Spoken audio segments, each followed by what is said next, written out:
Ladies and gentlemen, welcome to Habitat Update, the podcast about entrepreneurship in Japan, based in the Kansai area of Japan with the cities Kyoto, Kobe, Osaka, and so on. Posting every more or less 2 weeks as an audio-only podcast on iTunes and SoundCloud, and as a video version, hello there, on YouTube. This is episode 14. My name is Tugi, and here with me today, as always, Sabrina. Hello Tugi, how are you today? I am, tired but happy because it's Friday morning. We are recording a little bit later than usually. So we are still a little bit sleepy. The coffee is about to kick in, but it's sunny outside. How are you? Great, I'm ready for the spring and all events that comes together with the spring. Yeah, people are awakening. Events are popping up, and let's just why not just jump right into that and talk about what happened in the past week. So last week we were actually in the same room. We were talking about the 3D printing meetup with Connor. He is here supporting the Kyoto Makers Garage. Yes.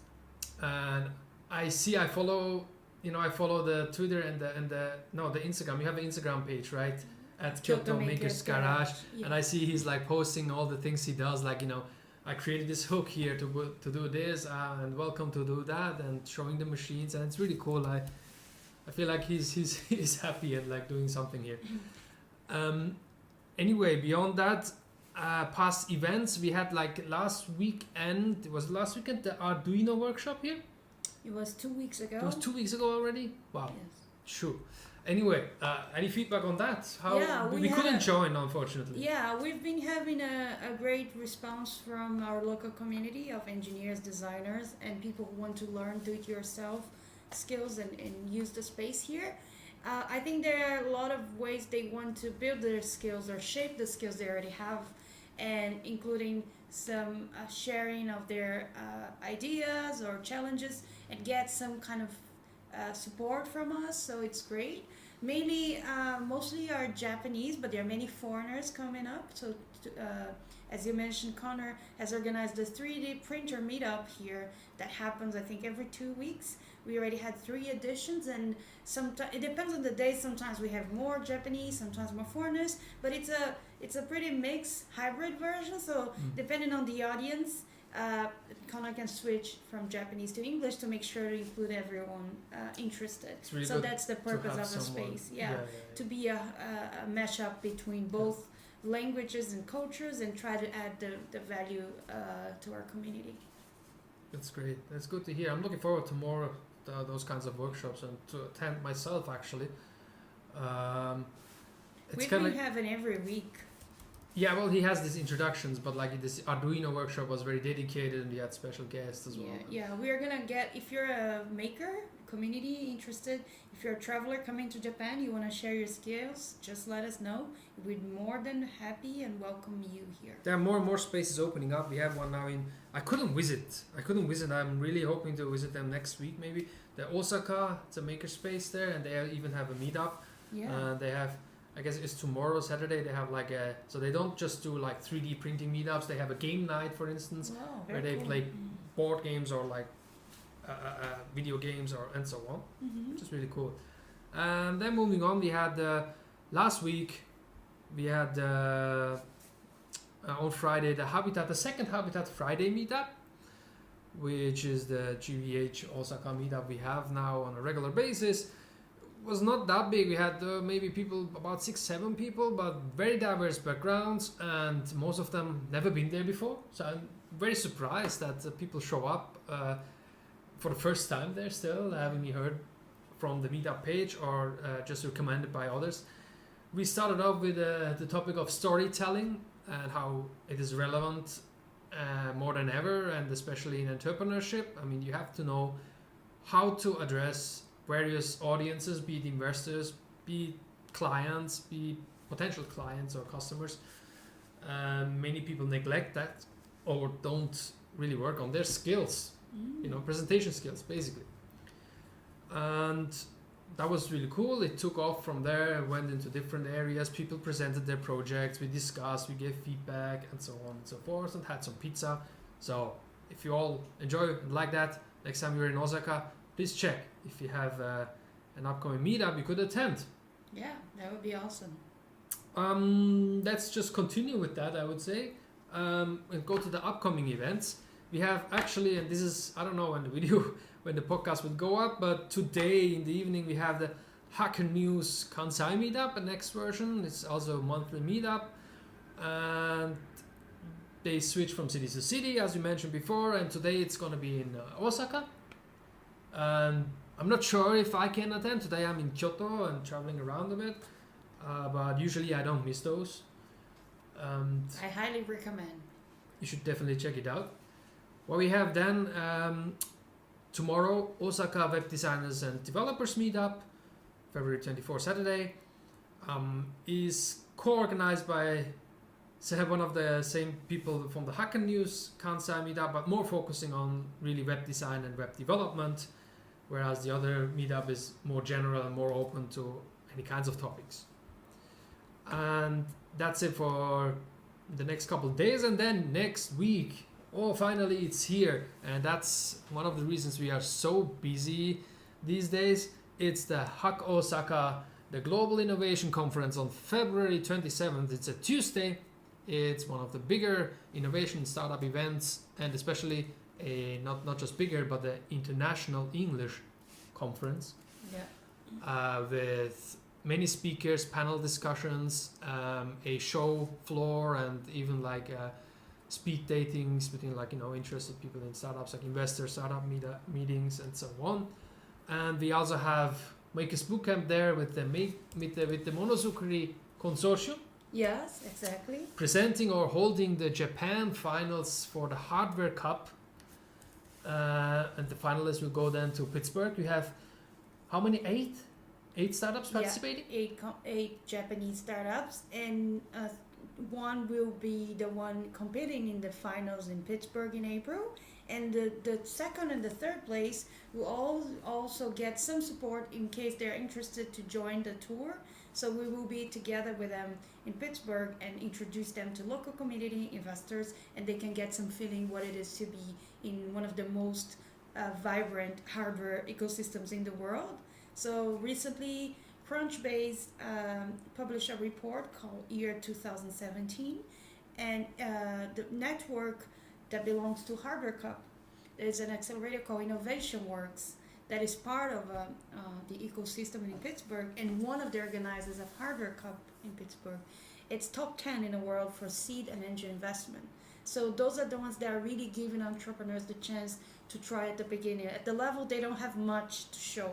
So I think that's a great opportunity for Japanese startups. If you haven't applied this year and you have an idea, feel free to consider what you do for next year, because it's a great opportunity. More than just the award, is the networking and being part of this amazing global competition. Yeah, so the award itself will give you some visibility here in Japan, but then beyond that you get the great experience of going abroad to a different ecosystem and learn from already advanced and build a new network and potential. And for hardware startups, I would say that the Pittsburgh ecosystem is the most promising. Pittsburgh is known for that, right? They have, exactly.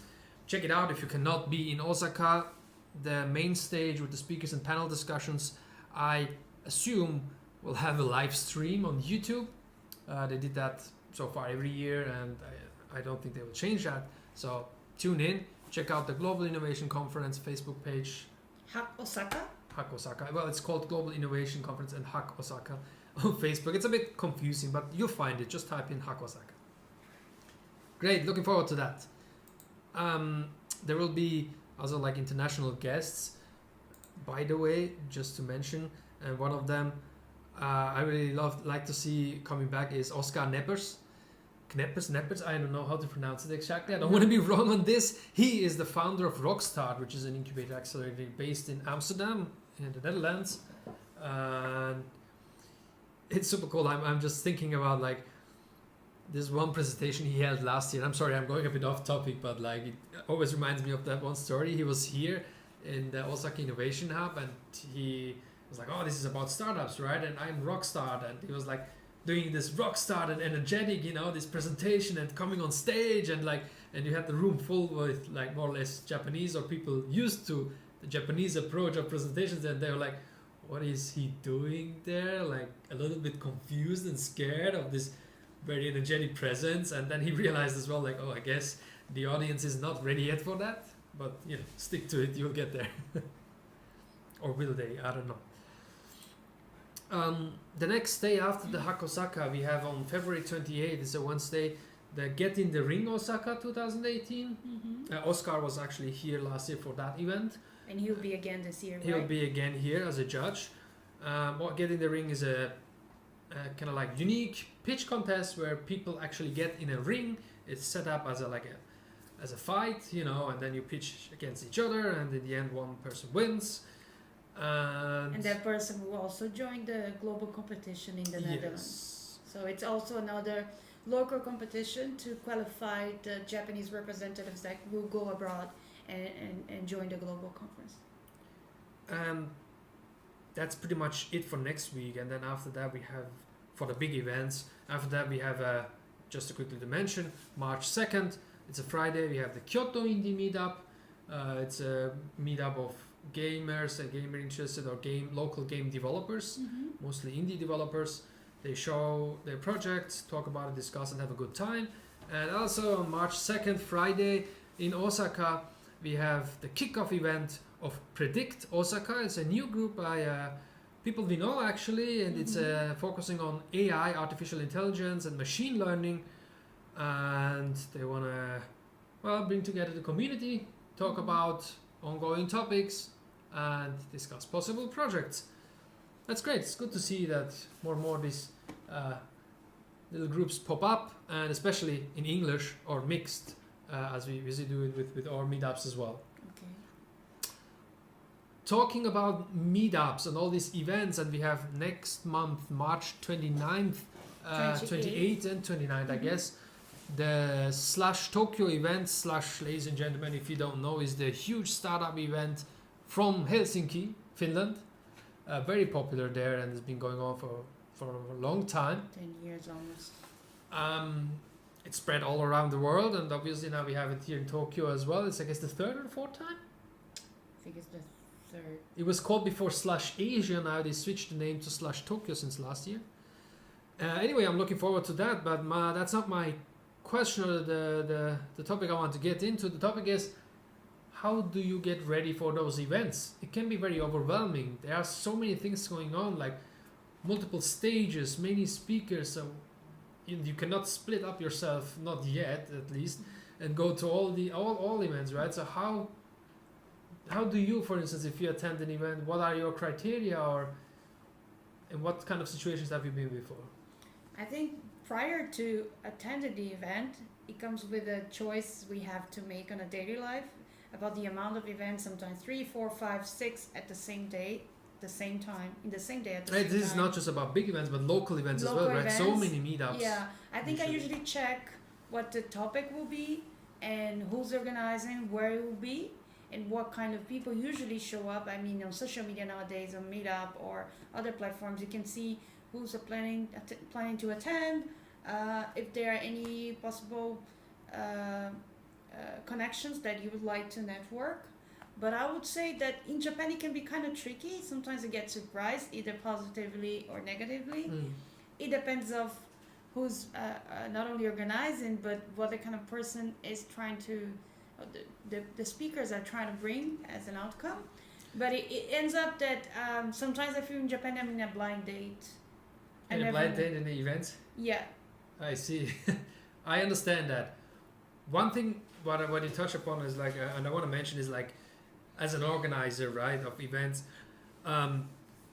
really, then you see sometimes, especially on Facebook, you know, people clicking on interested. I do it myself, I admit.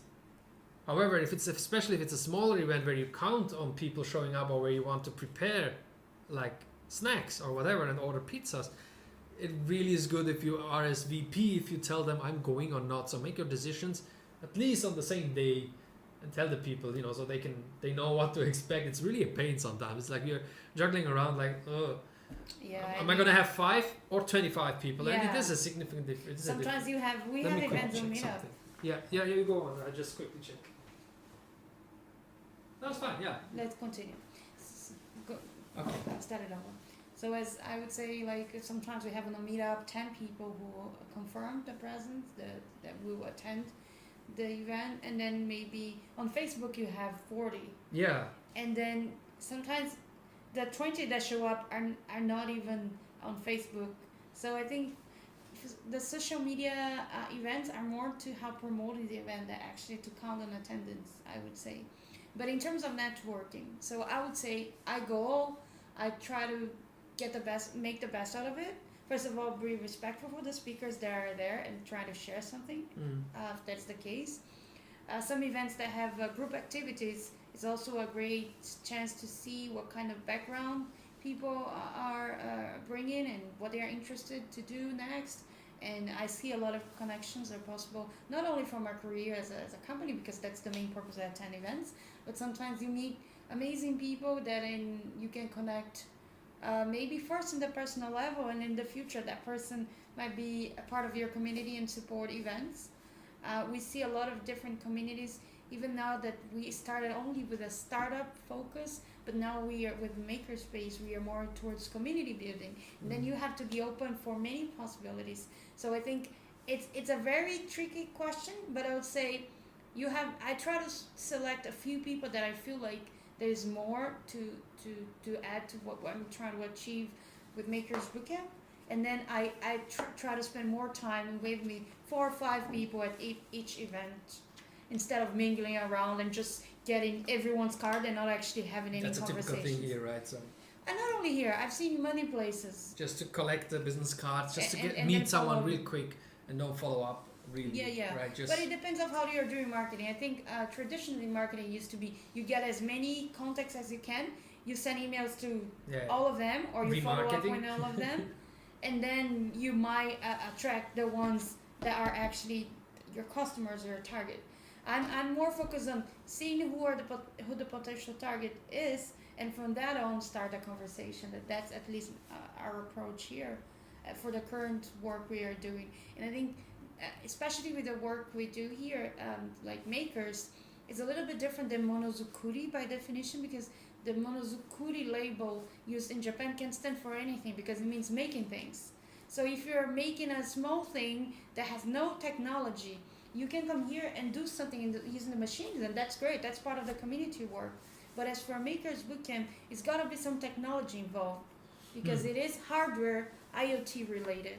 So it's a little bit like I go a little bit carefully with the kind of event that I attend, trying to focus on technology based or community in terms of business skills. Pre-select really on things like what you might need. But what do you do about, like, for instance, the Habitat Friday event we do?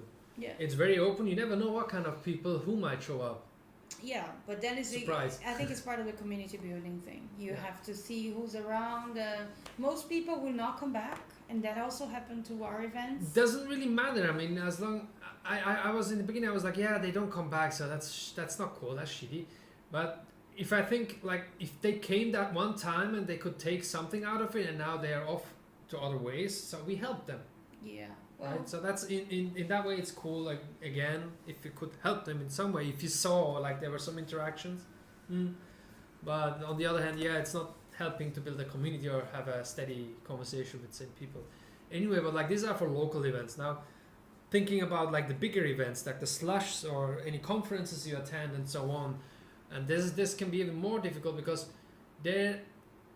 You have to make a commitment. These events usually cost a lot. I mean, the ticket for the regular ticket for slush as attendant is 19,000 yen, which is like $160. And especially if you're younger, like a student or something, then you pay this, you make this investment, and then you want to make the best out of it. And if you don't plan ahead, you might really get confused and don't take out anything out of it. And one thing I wanna suggest, what I did, for instance, at the previous slush was, well, just if you want to check out the event and what's going on, and no particular interest in terms of business, try to volunteer. Try to volunteer and check out. That way, you might not, you don't really get into the event or like have conversations with startups, but you see how the event is set up, what's going on, and based on that you can then plan maybe later or other events, and they think, oh, I saw that sounded really cool, that could be something I could benefit off from, and go about that in this way. Or then I mean, obviously if you go as an investor, you have different matchmaking tools to approach the startups of interest. No, but as a startup, you can approach investors. So the matchmaking tools for like events like investors will be roaming around in the No. There's a tool for startups. Okay, yeah. You check who the investors will be, and you pre-schedule the meetings with the investors you want to meet. I think that's the biggest value these events have, right? Yeah, and even if you cannot manage to have a meeting with those investors, you know someone who might be interested to talk to will be there. So chances are you might just, stop by and say hello and get the first introductions. So I think it's more about not only to see, but also to be seen around and get the right first connections that you might need to start from. How about presenters? I mean, they all advertise like all these presenters coming up, they list, and that's their main selling point I realize more and more, like, oh, this and this speaker, this and this speaker, this and this speaker will be here. That's how you attract investors in startups. That's everywhere in the world. It's not only Japan. I know, it's everywhere. I know, but like, do you think, and I think it's a bit overdone? Everywhere. Do you think these it's part of do you think the speeches are, it makes sense to make a big thing out of them, or do you attend? Do you usually go to these presentations? I do. Last year I went to Carlos Gomes, the former Renault Nissan chairman and CEO. It was amazing. His main speech was he was one of the main speakers at the event, and then afterwards there was a small stage that he went for Q&A with the audience. That's the interesting part then, yeah. If you have VIPs, they just show up to present and then they just disappear. That's shit. Sorry to say, but yeah, if you have them, and that's the cool thing about Slush, the VIPs actually, they go off stage and they mingle with the people, or if it's really someone super important, they don't have time, they still have time for this one set where they are then off stage in a different area doing a Q&A and talking to the people. Yeah. Sorry, I had to interrupt you. No, it's fine. I think it was great. I've been to, that's my third Slush Tokyo, with previously Slush Asia. I got to meet a lot of interesting companies and people and students and who might consider what to do next. And I think it's a great place. I think it's organized by students. And that gives a different sense of belonging to the volunteers. So I see a lot of passion in what they're doing, and that's also part of the startup spirit. So I like it. I'm very happy, and I'm looking forward to this year. We are gonna have with Hankyu a booth there. So Makers Bootcamp, we have our team there, and we also join the investors meeting as an investor and trying to see hardware startups. So if you're around, just stop by. Yeah, same for me. I'll be around. I'll be on this similar booth as you, representing Sunbridge Global Ventures and the GVH Osaka co-working space. But more than that, I'll also have free time, and then I will really maybe attend some of the presentations. I haven't checked yet. I have to prepare, but especially also check out the startups and the booths and talk to the people, see what's going on, or try to connect with different communities around there. And yeah, I was very impressed last year with Tokyo Institute of Technology. There were many students with amazing projects that just freshly came up from the university. So I think that's the way Japan should be going more towards. I think there's a lot of scientific knowledge being materialized in a prototype, and that's exactly what should be done. Knowledge should get out of pure science from the university and start going to the market and solving real problems. Yeah, so I think still an issue. That's a great that's a great I think place to be. We need more support, especially here in the Kansai area, I would say, for in general students or researchers to take these kind of like this IP, these intellectual properties that they have, or they research and pack it into a startup or a new product. And that's one of the reasons. Now I'm doing marketing. That's one of the reasons we started the Seitai Kai, which is we hope to be a new platform for everyone to interact, and especially students and universities, and it will be driven by students and universities in the area here. We had the first event last year, and we'll have a next one, I guess, towards summer, end of summer this year. And I'm really curious to see how it develops. But I don't want to spoil too much. Still everything in planning and development. I'm sure you'll hear more about it as we go. Great. And with that, ladies and gentlemen, I want to come to an end with episode 14 of Habitat Updates. Don't forget to tune in next week for Osaka with the Monozukuri Hardware Cup. If you cannot be here in person, then at least check out the Facebook pages. There will be a live stream and ongoing updates. Beyond that, you can also possibly meet us at /Tokyo next month. And otherwise, in general, we are available through email or on Twitter. Me, Tugi, with @GwenST. You can reach Sabrina over @Makers Bootcamp, or directly by mail, sabrina@makersboot.camp. Or of course, we're always happy to get your mails to the podcast straight directly. If you have any stories to share, if you have any feedback, or just want to let us know how you feel about everything, write HabitatUpdate@gmail.com. This has been Habitat Update episode 14, the podcast about Japan and entrepreneurship based in and focusing on the Kansai area of Japan, going live more or less every 2 weeks towards the end of the week, as an audio-only podcast on SoundCloud and iTunes, and as a video version on YouTube. Thank you very much. See you soon.